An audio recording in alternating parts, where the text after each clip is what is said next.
इतिहास साक्षी है कि पुण्य भूमि भारत की गाथा भारत की अस्मिता, गौरव और राष्ट्रीय स्वाभिमान के लिए विदेशी आक्रांताओं से संघर्ष की महान गाथा है। बर्बर आक्रांताओं ने भारत की आत्मा पर चोट करने और भारत का अपमान करने के लिए हमारी संस्कृति और आस्था के केंद्रों को ध्वस्त किया। सोमनाथ, काशी, मथुरा और अयोध्या के मंदिरों का तोड़ा जाना आज भी भारत की स्मृतियों में जीवित है।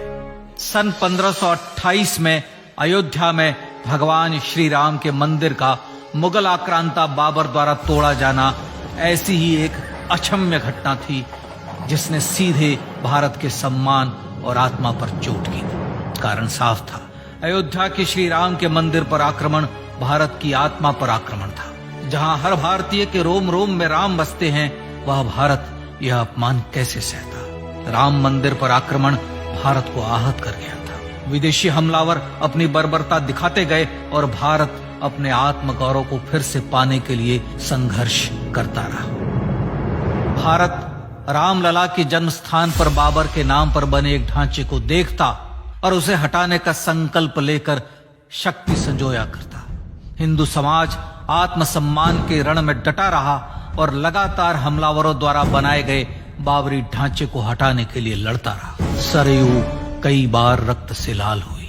कभी स्थानीय शासकों ने तो कभी साधु संतों और राम भक्तों ने राम जन्मभूमि की मुक्ति के लिए अपने प्राणों की आहुति दी। 74 बार युद्ध हुए। हम कुछ मोर्चे हारे, पर रण जीतने का संकल्प कभी कम नहीं हुआ। हिंदू समाज तलवारों से रक्त रंजित हुआ, पर उसने हार नहीं मानी। उसका संकल्प अजेय था। 15 अगस्त 1947 को देश की आजादी के साथ सैकड़ों सालों से चले आ रहे इस संघर्ष में नई ऊर्जा और एक नया मोड़ आया। अचानक 23 दिसंबर 1949 को बाबरी ढांचे में श्री राम लला प्रकट हुए। हजारों राम भक्त दर्शन के लिए उमड़ पड़े। तत्कालीन प्रधानमंत्री पंडित जवाहरलाल नेहरू ने उत्तर प्रदेश सरकार को श्री राम लला को विवादित ढांचे से हटाने का आदेश दिया। उत्तर प्रदेश सरकार ने अयोध्या के कलेक्टर को यह काम दिया और यह निर्देश भी कि जरूरत पड़ने पर वे बल का प्रयोग भी करें। अयोध्या के कलेक्टर ने सरकार को उत्तर दिया कि यह नरसंहार के बिना संभव नहीं है और फिर भी वह ऐसा चाहती है तो किसी दूसरे कलेक्टर से यह काम करवा ले। परिणाम स्वरूप रामलला की मूर्ति वहीं विराजमान रही। विवादित ढांचे को बंद कर दिया गया।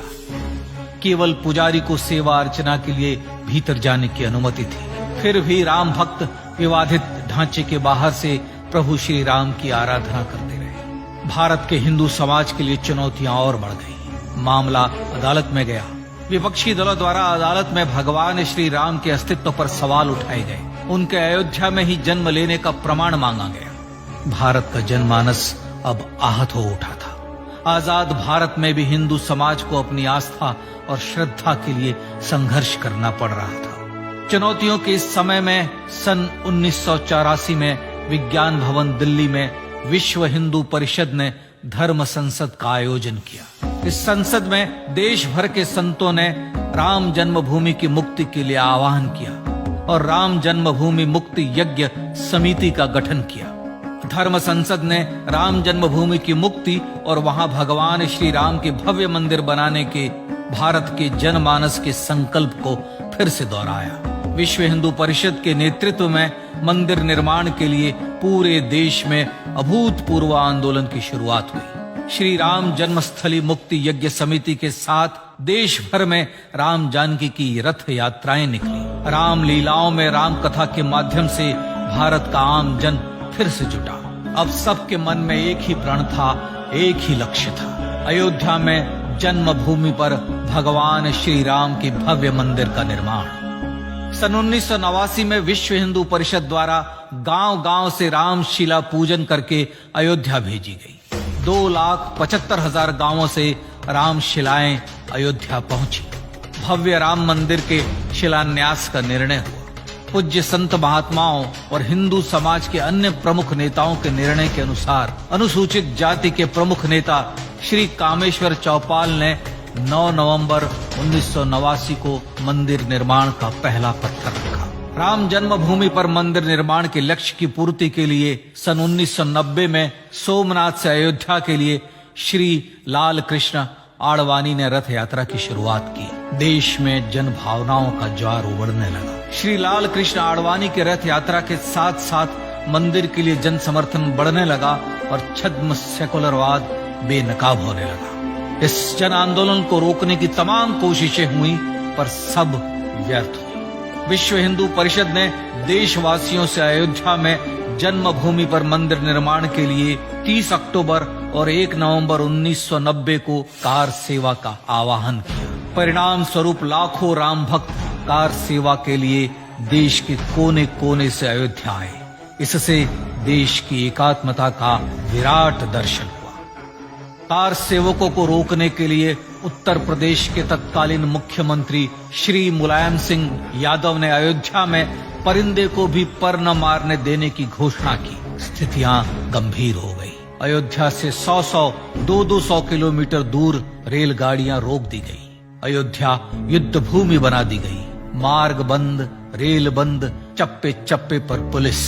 अयोध्या सैनिक छावनी में बदल गई। राम नाम पर ऐसी पाबंदी कि अर्थी ले जा रहे लोगों तक को रोका गया, क्योंकि वे राम नाम सत्य कह रहे थे। लेकिन सैकड़ों किलोमीटर की यात्रा कर कार सेवक अयोध्या पहुंचने लगे। राम के गीत गाते, होठों पर हंसी और पांव में छाले लिए राम काज के लिए राम भक्त देश विदेश से अयोध्या पहुंच गए। कार सेवकों पर गोलियां चली। अनेक कार सेवक शहीद हुए। आजाद भारत में जन्मभूमि पर राम मंदिर के लिए कार सेवकों ने फिर एक बार अपना बलिदान दिया, पर कार सेवकों ने विवादित ढांचे पर भगवा फहरा ही दिया और इस तरह कार सेवा सफल हुई। श्री राम जन्मभूमि आंदोलन ने भारत की सुप्त आत्मा को झकझोर कर जगा दिया था। विश्व हिंदू परिषद ने फिर एक बार 6 दिसंबर 1992 को कार सेवा का आह्वान किया। राम भक्तों को कार सेवा करने देने के लिए अदालत में प्रार्थना की गई, पर अदालत ने कोई निर्णय नहीं दिया। परिणाम स्वरूप बौद्ध, जैन, सिख, स्वामीनारायण संप्रदाय, गायत्री परिवार, हर पंथ मत विचार के हिंदू एकत्र हो गए। छूत अछूत का भेद मिटा, जाति की पहचान मिटी। हम सब हिंदू, हम सब सिंधु बन गए। राम सिंधु में ज्वार उठा और देखते ही देखते 6 दिसंबर 1992 को श्री राम जन्मभूमि से बाबरी ढांचा सदा के लिए हट गया।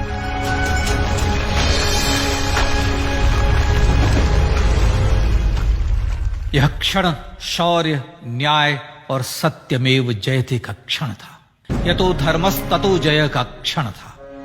पर संघर्ष की गाथा यहां जाकर भी नहीं रुकी। छद्म सेकुलरवादियों द्वारा भारत और भगवान श्री राम के इतिहास को झुठलाने के लिए अदालतों में चुनौतियों का सिलसिला चलता रहा, जो 1950 से चल रहा था। हिंदू सिखों के बीच से गुजरते हुए भगवान श्री राम का दर्शन करने के लिए विवश थे। यह स्थिति थी आजाद भारत में श्री राम और राम भक्तों की। पर सत्य को तो जीतना ही था। आखिरकार देश के सर्वोच्च न्यायालय के 5 जजों की खंडपीठ ने 9 नवंबर 2019 को ऐतिहासिक निर्णय दिया और यह कहा कि अयोध्या जन्मभूमि परिसर की पूरी 67 एकड़ भूमि रामलला की। और न्यायालय ने भारत सरकार को जन्मभूमि पर मंदिर बनाने के लिए एक ट्रस्ट बनाने का आदेश दिया। सर्वोच्च न्यायालय के आदेश के अनुसार भारत सरकार ने 5 फरवरी 2020 को श्री राम जन्मभूमि तीर्थ क्षेत्र नाम के ट्रस्ट का गठन किया और राम जन्मभूमि न्यास की भूमि जो सरकार द्वारा अधिग्रहित की गई थी, उसे ही नवनिर्मित न्यास को वापस दे दिया गया। 5 अगस्त 2020 को भारत के प्रधानमंत्री श्री नरेंद्र मोदी ने श्री राम जन्मभूमि तीर्थ क्षेत्र के अध्यक्ष पूज्य महंत नृत्य गोपाल दास, राष्ट्रीय स्वयंसेवक संघ के पूज्य सरसंघ चालक डॉक्टर मोहन भागवत एवं उत्तर प्रदेश के मुख्यमंत्री श्री योगी आदित्यनाथ की उपस्थिति में श्री राम जन्मभूमि पर भगवान श्री राम के भव्य मंदिर के लिए भूमि पूजन कर निर्माण कार्य का शुभारंभ किया। इस तरह लगभग 500 वर्षों से राम जन्मभूमि की मुक्ति के संघर्ष का पटाक्षेप हुआ। अपने आत्मसम्मान और राष्ट्रीय अस्मिता के लिए इतना लंबा संघर्ष विश्व के इतिहास में बेजोड़ है। श्री राम भारत की